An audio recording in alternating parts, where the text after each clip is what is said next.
الحمد للہ رب العالمین، الصلاۃ والسلام علی خاتم النبیین وعلی آلہ وصحبہ اجمعین، اما بعد فاعوذ باللہ من الشیطان الرجیم، بسم اللہ الرحمن الرحیم۔ قال اللہ تعالی فی سورۃ یونس: قل من يرزقكم من السماء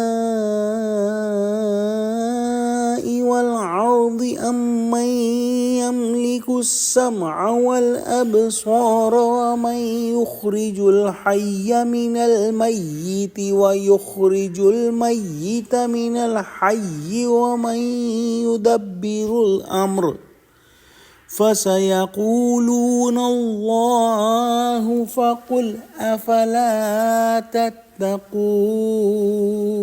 ترجمہ: ان سے پوچھو کہ تم کو آسمان اور زمین میں رزق کون دیتا ہے، یا تمہارے کانوں اور آنکھوں کا مالک کون ہے، اور بے جان سے جاندار کون پیدا کرتا ہے، اور دنیا کے کاموں کا انتظام کون کرتا ہے؟ جھٹ کہہ دیں گے کہ خدا۔ تو کہو کہ پھر تم خدا سے ڈرتے کیوں نہیں؟ اگلی آیت میں ارشاد فرمایا: فَذَلِكُمُ اللَّهُ رَبُّكُمُ الْحَقُّ فَمَاذَا بَعْدَ الْحَقِّ إِلَّا الضَّلَالُ فَأَنَّىٰ تُصْرَفُونَ۔ ترجمہ: یہی خدا تو تمہارا پروردگار برحق ہے، اور حق بات کے ظاہر ہونے کے بعد گمراہی کے سوا ہے ہی کیا؟ تو تم کدھر پھرے جاتے ہو؟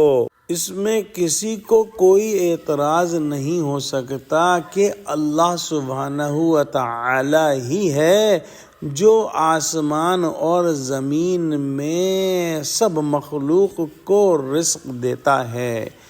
آسمان کی طرف سے بارش آتی ہے اور سورج کی روشنی آتی ہے، اور پھر زمینی مواد اس کے ساتھ ملتے ہیں، تب ہی انسان کی اور تمام مخلوق کی روزی مہیا ہوتی ہے۔ اور یہ شاندار نظام پیدا کرنے والا صرف اور صرف اللہ سبحانہ وتعالی ہی ہے۔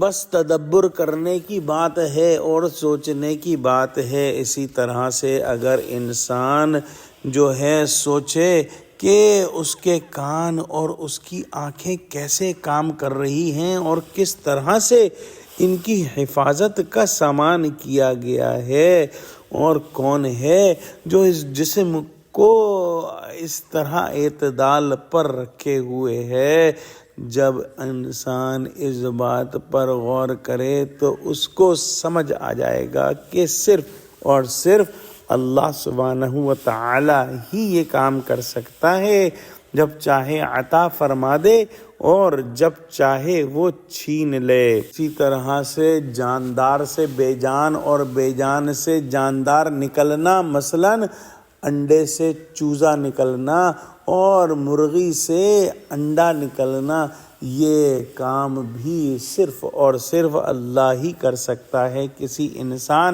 یا اور مخلوق کے بس کی بات نہیں کہ وہ یہ کام کر سکیں۔ جو علماء فرماتے ہیں کہ زندہ قوموں سے مردہ دل پیدا کرنا اور مردہ قوموں سے زندہ دل افراد پیدا کرنا، یہ بھی صرف اللہ ہی کر سکتا ہے۔